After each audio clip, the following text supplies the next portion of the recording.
नमस्कार. मी आहे भागुजी गुरुड. तुम्ही पाहत आहात पायपीट चॅनल. चला, भारताच्या काही खास पर्वतीय रेल्वेच्या दुनियेत एक फेरफटका मारूया.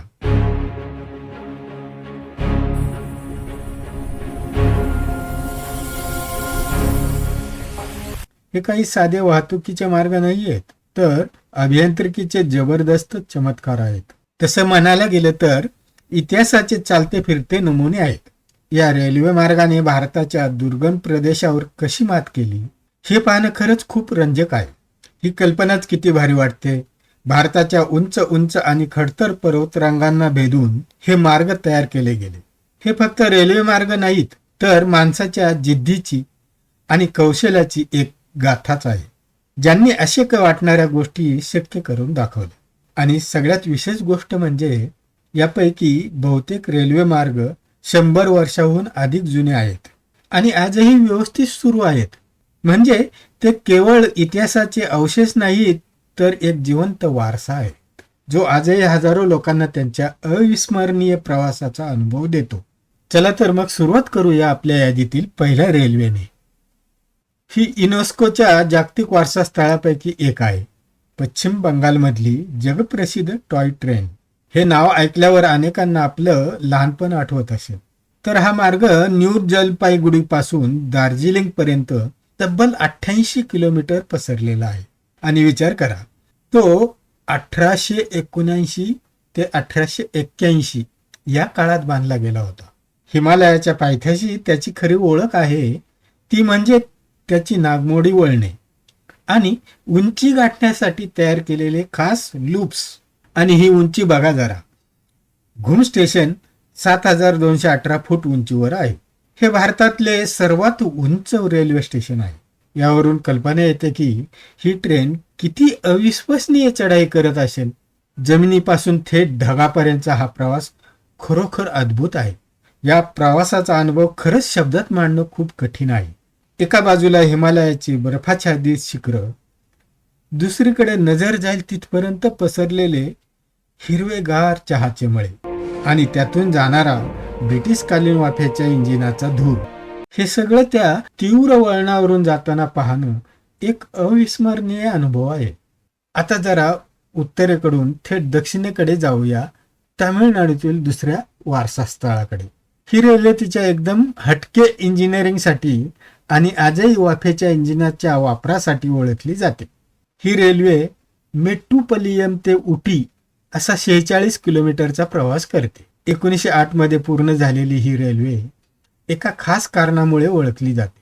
ही भारतातील एकमेव रॅक रेल्वे आहे. आता ही रॅक रेल्वे म्हणजे नेमकं काय असतं? रॅक अँड पिनियन सिस्टीम हे अफलातून तंत्रज्ञान आहे. समजा रुळाच्या मधोमध एक दातेरी पट्टी आहे, जी एखाद्या झिपर सारखी दिसते आणि इंजिनला एक दातेरी चाक जोडलेलं असतं, जे त्या पट्टीला पकडतं. यामुळे होतं काय की ट्रेन अक्षरशः स्वतःला पकडून वर खेचते. म्हणूनच ही ट्रेन आशियातल्या सर्वात तीव्र चढांवर सुद्धा अगदी सहज मात करते. हा प्रवास घनदाट जंगल, चहाचे मळे आणि अनेक सुंदर पुलांवरून जातो. हा आशियातल्या सगळ्यात तीव्र रेल्वे मार्गापैकी एक आहे. आणि हो, एक गंमत म्हणजे दिलसे सिनेमातलं ते प्रसिद्ध छैया छैया गाणं याच ट्रेनवर शूट झालं होतं. आणि आता युनेस्को त्रिकुटातील तिसरी आणि शेवटची रेल्वे. ही रेल्वे मैदानी प्रदेशाला ब्रिटिशांची उन्हाळी राजधानी असलेल्या शिमलाशी जोडण्यासाठी बांधण्यात आली होती. कालका ते शिमला हा 96 किलोमीटरचा पल्ला 1898 ते 1903 या काळात पूर्ण झाला. पण या मार्गाला खरंच वेगळं ठरवते ती गोष्ट म्हणजे यावर असलेले पूल आणि बोगदे, आणि त्यांची संख्या तर अविश्वसनीय आहे. फक्त हे आकडे बघा: 102 बोगदे, 869 पूल आणि 919 वळणं आहेत. हे आकडे ऐकूनच थक्क व्हायला होतं. ही आकडेवारी त्या मार्गाच्या बांधकामामागच्या अभियांत्रिकी कौशल्याची साक्ष देते. खरोखरच एक चमत्कार आहे. हा प्रवास शिवालिकच्या टेकड्यांमधून अगदी मंद गतीने होतो. पायना आणि देवदारच्या घनदाट जंगलातून जाताना आणि खोल दऱ्यांवरून त्या कमानी पुलांवरून जाताना एक वेगळाच अनुभव मिळतो. आणि विशेषतः हिवाळ्यात जेव्हा सगळीकडे बर्फाची चादर पसरलेली असते तेव्हा तर हा प्रवास आणखीनच जादुई वाटतो. पण थांबा, गोष्ट इथेच संपत नाही. युनेस्कोच्या यादीत नसलेल्या पण तितक्याच महत्वाच्या आणि सुंदर अशा काही पर्वतीय रेल्वे भारतात आहेत. यातून या मार्गामधील विविधता दिसून येते. यातील एक म्हणजे महाराष्ट्राची लाडकी माथेरान हिल रेल्वे.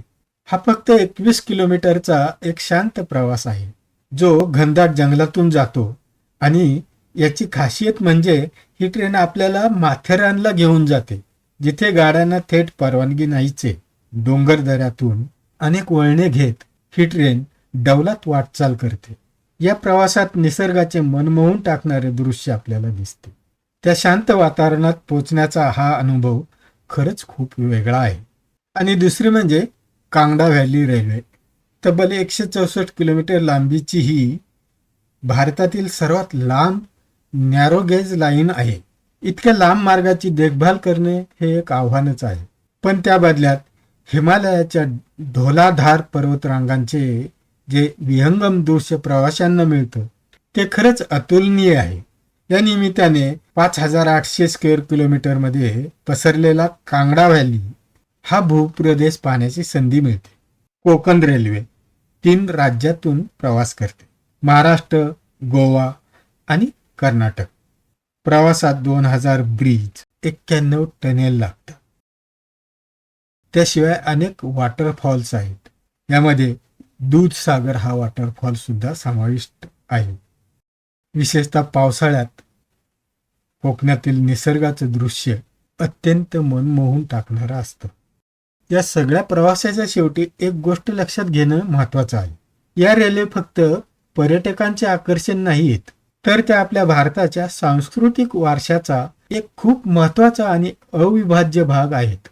त्या फक्त लोखंडी रुळावरून धावणाऱ्या गाड्या नाहीत, तर त्या भारताचा जिवंत वारसा आहेत, ज्या आपला भूतकाळ, वर्तमान आणि भविष्य यांना एकत्र जोडतात. आणि शेवटी एक विचार करायला लावणारा प्रश्न: आजच्या धावपळीच्या युगात जिथे प्रत्येक जण फक्त वेगाच्या मागे धावतोय, तिथे हा मंद आणि सावकाश प्रवास आपल्याला काय शिकवतो? कदाचित प्रवासाचा खरा आनंद फक्त ठिकाणावर पोहोचण्यापुरता नसतो, तर त्या संपूर्ण प्रवासातच दडलेला असतो. व्हिडिओ आवडला तर लाईक करा, शेअर करा आणि अजूनही सबस्क्राईब केलेलं नसेल तर चॅनलला सबस्क्राईब करा. धन्यवाद.